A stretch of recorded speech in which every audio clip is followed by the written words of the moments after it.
यानी बीजेपी की तरफ से ये बताया गया कि चूंकि उन्होंने महिलाओं को इतना पैसा दिया, इसके कारण उनको ज्यादा वोट मिला। हालांकि वो वोट कैसे मिला, उसमें कितनी चोरी हो गई, ये सब जानते हैं, और उसमें कोर्ट में सारे केसेस हैं, उसका अभी तक खुलासा नहीं हुआ है। लेकिन बीजेपी को एक अमली जामा पहनाने के लिए उस पूरे जो वोट चोरी का मामला है उसको ढकने के लिए ये लाडली बहन योजना काम में आ गई।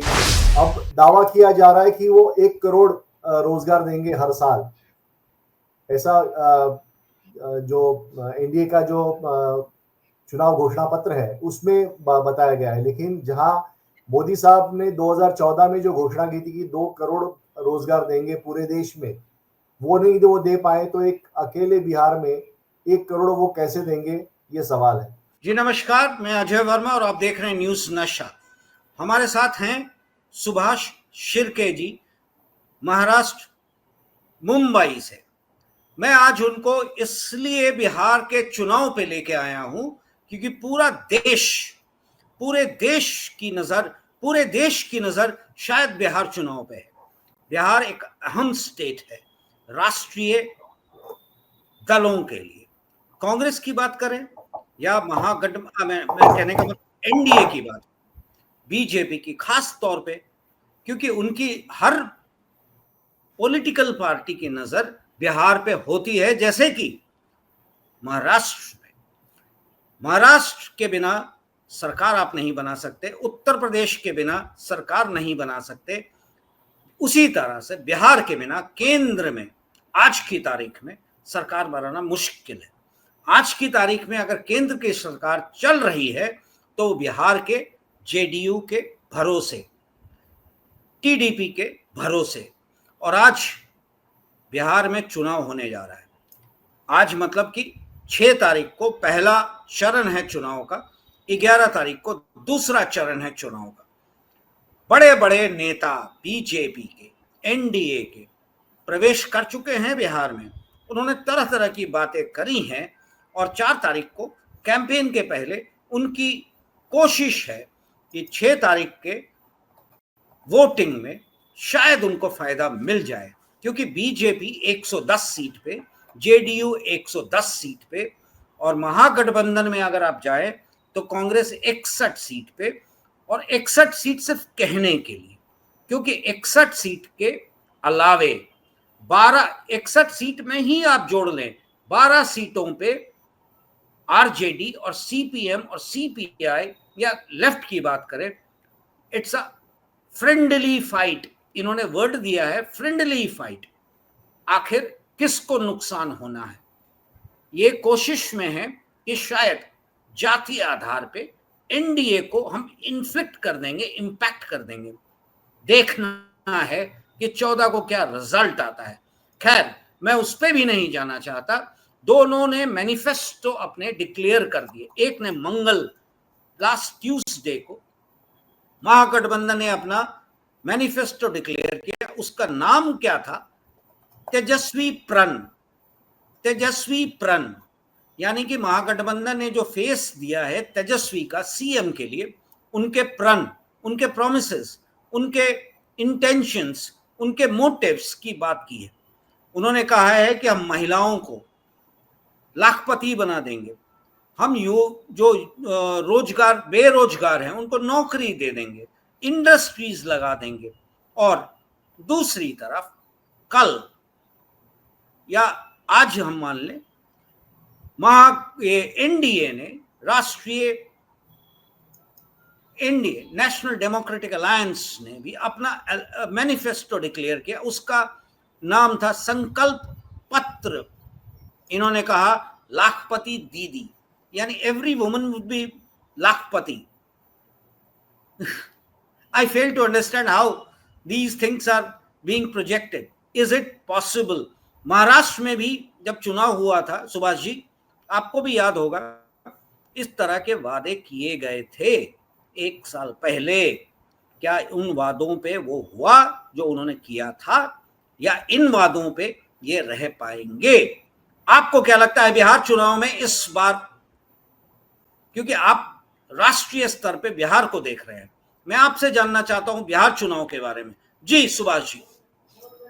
देखिए अजय जी, इस बार का चुनाव जो है वो सबसे ज्यादा महत्वपूर्ण ये है कि नीतीश कुमार जो है वो उनके नेतृत्व में जो सरकार चल रही है वो उसको 25 साल हो गए हैं, और सॉरी 20 साल हो गए। तो ये 20 साल में नीतीश कुमार का जो ये पूरा कार्यकाल रहा है उसमें उन्होंने कानून और व्यवस्था के बारे में तो अच्छा काम किया, लेकिन इंडस्ट्रियल डेवलपमेंट के बारे में, रोजगार देने के बारे में वो विफल रहे।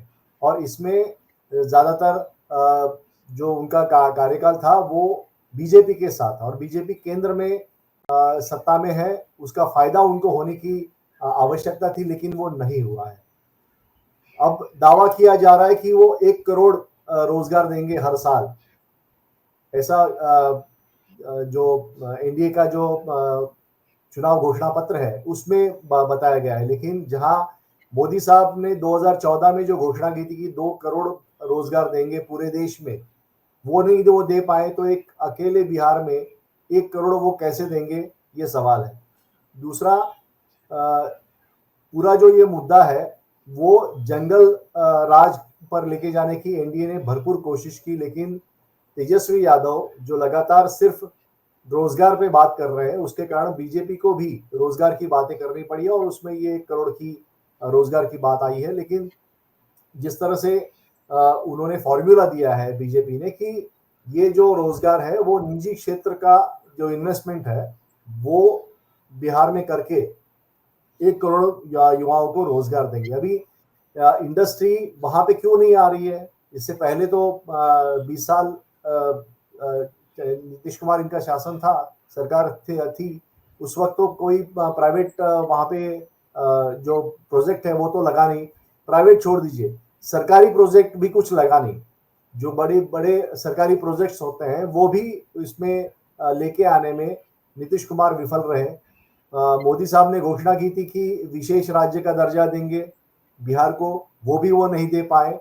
लेकिन अभी चुनाव आने पर मोदी साहब कई तरह के नाटक करते हैं। वैसे उन्होंने छठ पूजा का नाटक किया, अगले साल वो भूल जाएंगे कि ये पिछले साल उन्होंने छठ पूजा का कोई ऐसा नाटक किया था। तो मोदी साहब उस राज्य में जो चलता है उसको बेचने के लिए तुरंत तैयार हो जाते हैं, और ये हमने देखा है। तो लेकिन दूसरी तरफ जो महागठबंधन ने वादा किया है कि हर फैमिली में एक को रोजगार देंगे, ये बात जो है वो भी फिजिबिलिटी उसकी नजर नहीं आती, क्योंकि 2 करोड़ 70 लाख के आसपास बिहार में फैमिलीज है जो रोजगार उनको चाहिए, ऐसा एक अनुमान है। और इतने लोगों को देने के लिए अभी का जो बिहार का बजट होगा उससे दुगना करना पड़ेगा। यानी लगभग बिहार का जो बजट है 2024 और 25 का, माफ कीजिए, सही बात है, वो लगभग 3.16 लाख करोड़ का ये बजट था, उसको दुगना करना पड़ेगा, और ये पॉसिबल नहीं है अजय जी। नहीं, मेरा सवाल बड़ा सिंपल था कि चुनाव आते ही महिलाओं का बड़ा ख्याल करने लगते हैं ये पॉलिटिकल पार्टी। इसके पहले कोई महिलाओं की चिंता नहीं होती है हमारे देश में। अगर आप आमूमन देखें, रेप्स, मर्डर्स, टाउरी डेथ्स का केसेस अनक्लेम्ड भी हो जाता है, अनसॉल्व्ड भी हो जाता है, क्योंकि हम तो इस देश में हैं जहां पुरुष प्रधान देश है। ये हमारा कहने के लिए हम कहते हैं कि हमारी प्रधान माने राष्ट्रपति महिला है। हमने महिलाओं को उचित दर्जा भी दिया है। क्यों नहीं राजनीति में जो हम कहते हैं ना 1/3 की बात आज तक नहीं आई किसी पॉलिटिकल पार्टी के द्वारा।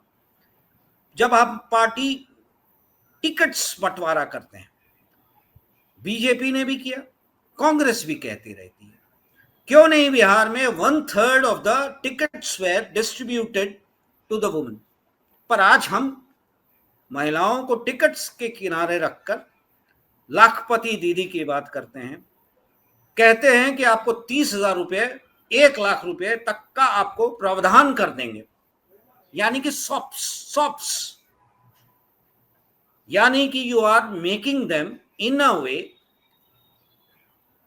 अ वे कहा जाए कि force to be a part of the सरकारी माध्यम, मजबूरी जिसको कहते हैं कि आपको एक मिल रहा है तो वो क्या करेंगी, काम भी नहीं कर पाएंगी।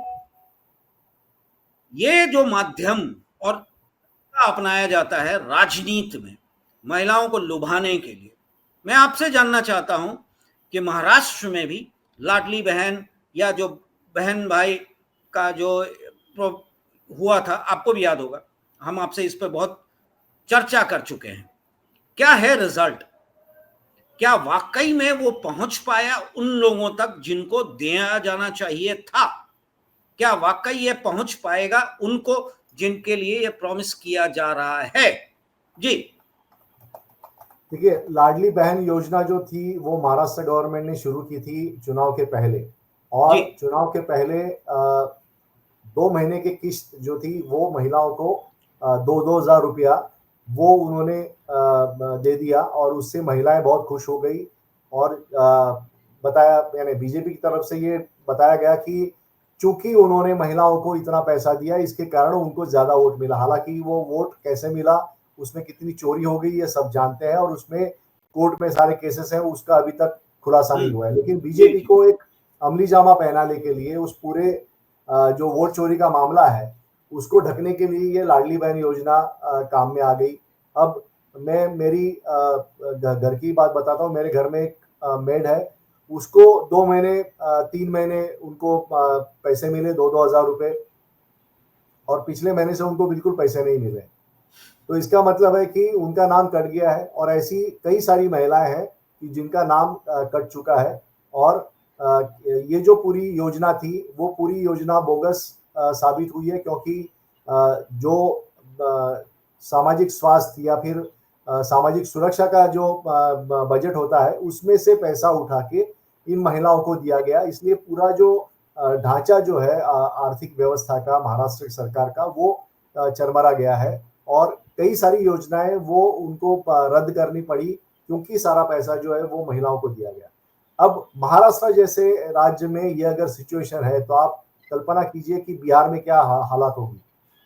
बिहार में आप ये अगर योजना लगाने जा रहे हैं, जो आप लखपति एक साल में 1 लाख रुपया अगर महिलाओं को देने की आप बात कर रहे हैं, तो पैसा आएगा कहाँ से? क्या सेंट्रल गवर्नमेंट से पैसा आएगा? सेंट्रल गवर्नमेंट ऐसी कोई घोषणा तो की नहीं है। और सेंट्रल गवर्नमेंट से अगर पैसा आता है तो बाकी स्टेट भी बोलेंगे कि हमें क्यों नहीं दिया गया है।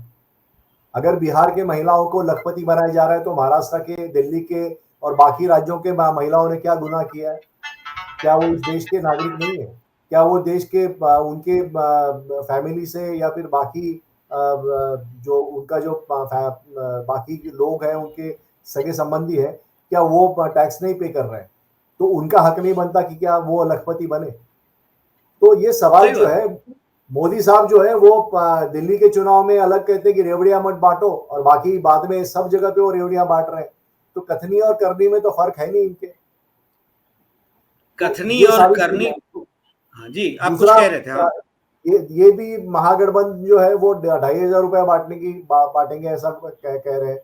तो 2,500 कहाँ से पैसा आएगा ये इनको भी पता नहीं है, क्योंकि अगर इनकी सरकार आती है तो केंद्र सरकार बिल्कुल पैसा रोक लेगी, जो बाकी राज्यों के साथ उन्होंने किया है, जीएसटी का पैसा रोकने का काम किया। अगर वो करेंगे तो ये बोलेंगे कि नहीं भैया, वो मोदी जी ने रोका इसलिए हम लोग नहीं दे रहे, जैसे सिद्धरामैया की हालत हुई थी कर्नाटक में। तो ये मामला है अजय जी, और इसमें जो जेन्युइन मुद्दे हैं कि जिसमें इंडस्ट्रियल डेवलपमेंट होनी चाहिए बिहार में, वो नहीं हो रहा है। जो विकास जमीनी रूप पे होना चाहिए वो नहीं हो रहा है। हम देख रहे हैं कि मुंबई में जो गाड़ियां भर भर के ही लोग अभी भी बिहार के लोग आ रहे हैं। क्या इनको हक नहीं है कि वो अपने फैमिली के साथ वहां पे रहे? क्या उनको वहां पे रोजगार की सुविधा 20 साल में नीतीश कुमार जो सुशासन बाबू खुद को कहते हैं, क्या वो नहीं दे पाए? और मोदी साहब जो अभी छठ पूजा का नाटक कर रहे हैं, वो 2014 से केंद्र में सत्ता में है, तो वहां का पैसा बिहार को क्यों नहीं दिया गया? अजय जी। सही बात है। नहीं, मेरा कहना है, जो मैंने आपसे पूछा था कि महिलाओं की बात होती है, आप तरह तरह के लुभावने प्रलोभन देकर चुनाव जीतने की कोशिश करते हैं, जबकि इशू बेस्ड इलेक्शंस शायद इस देश में कभी नहीं हुआ है। मैं जब से देख रहा हूं पिछले सालों से बिहार में भी वही स्थिति है। बिहार का मेन इशू क्या है? Law and order, industrial development, migration, unemployment. किसी की सरकार हो, we are not here to blame any government. मैं एनडीए को भी उतना ही जिम्मेवार मानता हूं जितना कि आरजेडी महागठबंधन को। पर सवाल उठता है कि आप जब चुनाव में जाते हो तो सिर्फ जात की बात करते हो, कास्ट। अगर कास्ट की ही बात करनी है तो राष्ट्रीय पार्टी बनने की आपकी कोई कोशिश ही नहीं होनी चाहिए, क्योंकि अगर बिहार में एक जात है, महाराष्ट्र में एक कास्ट है, गुजरात में एक कास्ट है, साउथ में कोई कास्ट है, ईस्ट में कोई कास्ट है, वेस्ट में कोई कास्ट है, नॉर्थ में कोई कास्ट है, साउथ में कोई कास्ट है, तो आप राष्ट्रीय पार्टी कहां बन सकते हो? किस कास्ट को आप बिलोंग करते हो एज अ पॉलिटिकल पार्टी? मैं आपसे जानना चाहता हूं, बिहार में जो ये जातीय राजनीति का सिलसिला चलता रहता है और पूरा देश उसको देखता रहता है, क्या कंट्री वाइड रिएक्शंस नहीं होने चाहिए in national political parties, particularly BJP and Congress का? जी, आपसे मैं जानना चाहता हूं। देखिए, जातिवाद जो है वो चुनाव में आता है और वो हकीकत में हर रोजमर्रा की जिंदगी में भी हर भारतीय जातिवाद का सहारा लेता है। जी जी जी सुभाष जी, जाति रोजमर्रा की जिंदगी, शादी विवाह की बात, कल्चर की बात, मैं उसमें नहीं जा रहा। मैं राजनीति की बात कर रहा हूं, जहां पूरे राज्य या देश का भला या बुरा निर्भर करता है। क्या जातीय आधार पे हम देश की बात करें? क्या जातीय आधार पे किसी राज्य की बात करें? मैं आपसे जानना चाहता हूं। जातीय आधार पे बात यानी नहीं होनी चाहिए, लेकिन हकीकत यह है कि जातीय आधार पे ही सारी चीजें होती है, तो जातीय आधार की बात तो होगी, क्योंकि रिप्रेजेंटेशन ऑफ कास्ट, ये जो मुद्दा है वो मुद्दा स्वतंत्रता संग्राम से चलता आ रहा है, और यही कारण है कि एससी और एसटीज को रिजर्वेशन दिया गया, उसके बाद ओबीसी को रिजर्वेशन दिया गया। तो नहीं, फिर मैं ये यहाँ मेरा एक सवाल है, मेरा एक छोटा सा सवाल है, पैसा आएगा, मेरा एक छोटा सा सवाल है सुभाष जी। आपने रिजर्वेशन की बात कर दी। एक आदमी एससी एसटी या किसी कास्ट से, ओबीसी बैकवर्ड कास्ट से, वो आईएएस बन जाता है, Indian administrative service, UPSC compete कर लेता है, ही इज वेल प्लेस्ड। क्या उसके बच्चों को भी रिजर्वेशन मिलना चाहिए? उस पर हम लास्ट में बात करेंगे, बिकॉज मैं एक अननेसेसरीली आपके पास इस इश्यू को लेके आया क्योंकि आपने रिजर्वेशन की बात की। क्या देश सिर्फ रिजर्वेशन और जातीय आधार पर चलेगा? देखिए, यहाँ पे हम देखते हैं कि जो प्राइवेटाइजेशन हो रहा है उसके कारण ये पूरा रिजर्वेशन है वो खत्म हो गया है। अभी सिर्फ एजुकेशन इंस्टीट्यूट बचे हैं जहाँ पे रिजर्वेशन मिल रहा है, बाकी नौकरियों में सेंट्रल गवर्नमेंट या स्टेट गवर्नमेंट की नौकरियां छोड़े उसमें भी लैटरल एंट्री आ गई है, तो इसलिए रिजर्वेशन जो है वो अमूमन नौकरियों में खत्म होने जा रहा है। ये हकीकत है। अब सवाल ये है कि रोजगार क्रिएट कैसे होगा। अगर रोजगार क्रिएट करेंगे तो उसमें जो हो प्राइवेट एजेंसीज जो है या प्राइवेट कंपनियां हैं, बहुत ही कम कंपनियां जो है वो एडवर्टीजमेंट करती है। बाकी जो सारा रोजगार का जो मुद्दा होता है, एम्प्लॉयमेंट का मुद्दा होता है, वो एक दूसरे के सिफारिश पे होता है। तो इसमें फिर लोग अपने राज्य का, अपने जिले का, अपने कास्ट का, ये सारी चीजें देखते रहते हैं। अब सवाल हम बिहार चुनाव के पास चले जाएं तो बिहार चुनाव में जो मुद्दा रोजगार पे आया हुआ है उसमें महागठबंधन ये दावा कर रहा है कि तेजस्वी यादव जब उप मुख्यमंत्री थे उस वक्त उन्होंने 5 लाख रोजगार दिए, 17 महीने में 5 लाख रोजगार दिए। तो उनका कहना है कि हम जो है, हमारा ट्रैक रिकॉर्ड है कि हम रोजगार दे सकते हैं, और इसीलिए वो लगातार सिर्फ रोजगार की बात कर रहे हैं। इसलिए जंगल राज का मुद्दा जो है वो भी बीजेपी को थोड़ा सा डाइल्यूट करना पड़ा और रोजगार और बाकी चीजों के बारे में, इंफ्रास्ट्रक्चर के बारे में ये बातें हो रही है। लेकिन मुझे लगता है कि दोनों पार्टियों को कॉन्क्रीट उपाय बताने पड़ेंगे कि वो कैसे करेंगे, क्योंकि सिर्फ हवा में बात करके कि हम 1 करोड़ रोजगार देंगे तो भैया पैसा कहाँ से आएगा उसके लिए। जो जैसे अमेरिकी इलेक्शन में होता है कि वहां पे बुनियादी मुद्दों पर वहां पे प्लानिंग बताया जाता है। हर जो उम्मीदवार है या हर पार्टी जो है वो अपनी जो प्लानिंग है वो बताती है। ऐसा कुछ चीजें हमारे यहाँ पे नहीं होती दिख रही है। अब सवाल ये उठता है कि जो इंफ्रास्ट्रक्चर डेवलपमेंट है उस इंफ्रास्ट्रक्चर इंडस्ट्री डेवलपमेंट के लिए कोई खास कोशिश यहाँ पे नहीं हुई है। जब आरजेडी का राज था तब तो आप जानते थे कि इंफ्रास्ट्रक्चर के बारे में कोई बातें नहीं करता था, या फिर वहां पे जिस तरह का राज चलता था उसके कारण कोई इंडस्ट्री वहां पे लगाने के लिए तैयार नहीं था। लेकिन मेरा ये मानना है कि अगर बिहार में रोजगार क्रिएट करना है तो सरकारी जो एफर्ट्स है वो भी करने पड़ेंगे, जो आज की तारीख में नहीं होते दिख रहे। अजय जी, नहीं, मेरा सवाल अभी भी वहीं पर है, महिलाओं को लेकर, जो बार बार मैं एक पॉइंट लेता हूं कि व्हाई ओनली वुमेन। लाखपति दीदी, लाखपति बना देंगे आप। राजनीति में क्या यही लेवल आ गया है? राजनीति का लेवल क्या है? Are we not interested in विकास?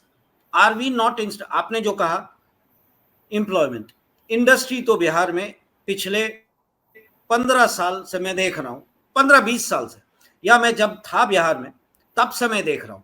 क्योंकि जिस सरकार की बात आप कर रहे हैं या जिस सरकार की हम बात कर रहे हैं या जिस पॉलिटिकल पार्टी की बात कर रहे हैं, ये सब कंबाइंड थे जिस समय फॉडर स्कैम हुआ था।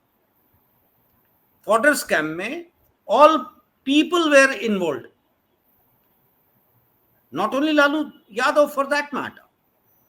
पर सवाल मैं उससे भी हट के बात कर रहा हूं, scams, corruption, law and order, विकास पे हम बात ही नहीं कर रहे हैं। हम बात कहां कर रहे हैं?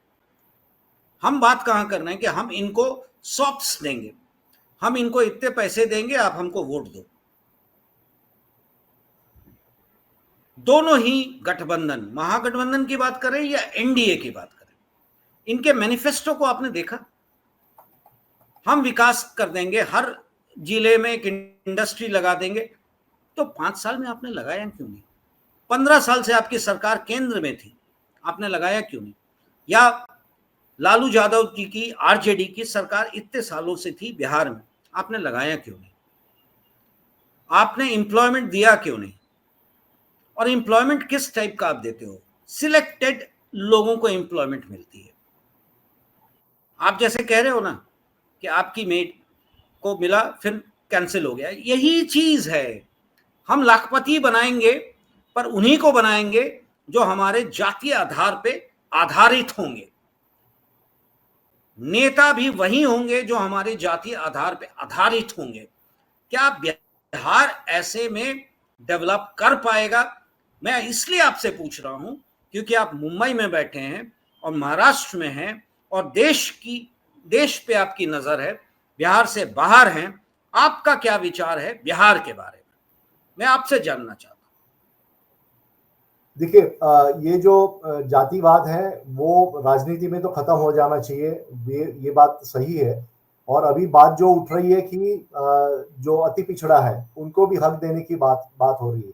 तो ये भी राजनीति में जो समूह होते हैं, ग्रुप्स होते हैं, वो अपने अपने हक के लिए लड़ते हैं और हिस्सेदारी के लिए लड़ते हैं। तो उसमें हर कोई ग्रुप जो है वो अलग अलग नाम पे वहां पे जनतंत्र में अपना अपना हिस्सा मांगते रहता है। तो लोग जो है वो चुनाव जब आते हैं तब कास्ट के नाम पे ये हिस्सेदारी मांगते हैं, जो मुझे लगता है कि अनुचित तो है। लेकिन हकीकत ये है कि हम अभी भी राजनीति उसी बात पे कास्टिज्म के ऊपर ही कर रहे हैं। और यही कारण है कि हम देखते हैं कि जब पद देने की बात होती है किसी भी पार्टी में तो जात देख के ही उनको पद मिलता है। तो ये सारी चीजें हैं। लेकिन सवाल ये उठता है कि क्या बिहार जो कभी सम्राटों का ये वो इलाका रहा अशोक, है, जहाँ पे पूरा विश्व के यात्री जो वहां पे आते थे नालंदा और उन्होंने लिखा है यूनिवर्सिटी। कि कितना वहां पे विकास उस वक्त था, तो ये सारा विकास गया कहाँ पे और क्यों गया? तो इसका मतलब है उस भूमि का दोष नहीं है, उस भूमि का दोष नहीं है, जो राज करने वाले लोग हैं उनका दोष है। और ये जो दोष है, मुझे लगता है कि लोगों को ये ध्यान में रखना चाहिए कि आपको आज 1,500 रुपए मिल रहे, 2,000 रुपए मिल रहे, इसलिए आप अपना वोट बेचोगे तो उससे कुछ होगा नहीं। क्योंकि महाराष्ट्र में हमने देखा है कि 3 महीने के लिए हर महिलाओं को पैसा मिला, उसके बाद 26 लाख महिलाओं के नाम काटे गए अलग अलग कारण देके, उसके बाद और महिलाओं के नाम काटे गए। तो इसका मतलब है कि आगे जाके और भी महिलाओं को रोजगार यानी पैसा जो है वो नहीं मिलेगा, और 1 साल के अंदर ही ये योजना जो है वो बहुत ही कम महिलाओं तक सीमित रहेगी। तो इसका मतलब है कि राजनेता जो है वो अपने स्वार्थ के लिए कुछ भी करने के लिए तैयार होते हैं, लोगों को लालच देने के लिए, घूस देने के लिए तैयार होते हैं। उनको सिर्फ वोटों की चिंता होती है, और वोट जैसे ही उनको मिलते हैं फिर वो जिन्होंने वोट दिया उनको वो भूल जाते हैं।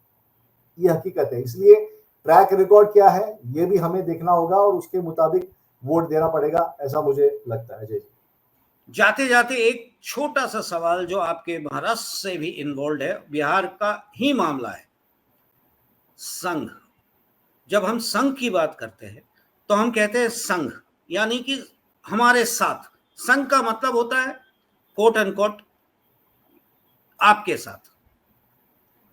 आरएसएस, राष्ट्रीय स्वयं संघ, अभी तक अध्यक्ष की बात बार बार उठती रहती है, नाम आते रहते हैं, तरह तरह के नाम आ रहे।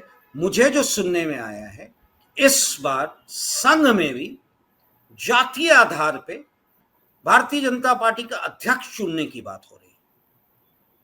क्या यह सही है या गलत है? क्योंकि संघ में इस तरह की बातें हमने नहीं सुनी थी आज तक। ये पिछले कुछ दिनों में इस तरह की बातें आ रही हैं कि जातीय आधार पे संघ का अध्यक्ष यानी कि भारतीय जनता पार्टी का अध्यक्ष कोई ना कोई ऐसा होगा जो कि, क्योंकि मोदी जी ओबीसी से हैं तो उनको काउंटर करने के लिए जातीय आधार पे एक अध्यक्ष की बात चल रही है। कौन होगा, क्या होगा, मैं अभी नाम मेरे पास हैं पर I don't want to declare it. मैं आपसे जानना चाहता हूं सुभाष जी, क्या संघ भी जात पे आधारित है? बीजेपी का राष्ट्रीय अध्यक्ष अब मजाक का मुद्दा बन गया है, क्योंकि जी। इतनी बार उसकी चर्चा होती है और हमें दिखता तो वही जेपी नड्डा साहब वहां पे कुर्सी पे बैठे हुए नजर आते हैं। तो हमारे विश्व गुरु जो है वो भी इसमें कुछ कर नहीं पा रहे हैं, और जो विश्व की सबसे बड़ी एनजीओ है उसके प्रमुख भी इसके बारे में कुछ कर नहीं पा रहे हैं। तो इसका मतलब है कि ये मुद्दा जो है वो कश्मीर मुद्दे से भी बड़ा बन गया है। ऐसा यहाँ पे माहौल बन गया है कि बीजेपी अपने राष्ट्रीय अध्यक्ष पद के लिए लायक उम्मीदवार जो है वो नहीं चुन पा रही है, और बीजेपी खुद को विश्व की सबसे बड़ी पार्टी कह रही है। आरएसएस जो बीजेपी का पूरा कंट्रोल करती है, सूत्रधार है, वो खुद को सबसे बड़ी विश्व की एनजीओ बताती है, लेकिन उनके पास भी कोई ऐसा नाम नहीं है जो बीजेपी का राष्ट्रीय अध्यक्ष बने। तो इसका मतलब है कि जो अंदरूनी मनमुटाव है, अंदरूनी जो अंतर्विरोध है वो अभी भी बरकरार है, और मुझे लगता है कि हमें कुछ महीनों के लिए इंतजार करना पड़ेगा।